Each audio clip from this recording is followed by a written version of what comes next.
ఆంధ్రప్రదేశ్ ఉప ముఖ్యమంత్రిగా బాధ్యతలు స్వీకరించిన పవన్ కళ్యాణ్ ఆ తర్వాత పలు దస్త్రాలపై సంతకాలు చేశారు.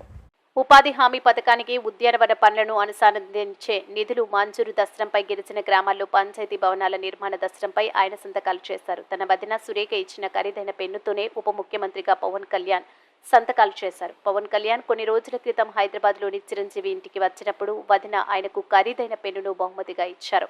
జనసేనాని పెన్నును గిఫ్ట్గా ఇచ్చిన వీడియో నెట్టింట వైరల్గా మారింది. ఉప ముఖ్యమంత్రిగా బాధ్యతలు చేపట్టిన పవన్ కళ్యాణ్ను పలువురు మంత్రులు కలిసి అభినందనలు తెలిపారు. మంత్రులు నాదెండ్ల మనోహర్, కందుల దుర్గేష్, ఎంపీ తంగెళ్ల ఉదయ్ శ్రీనివాస్, ఎమ్మెల్యే వంశీకృష్ణ, పిఠాపురం మాజీ ఎమ్మెల్యే వర్మ తదితరులు ఉన్నారు.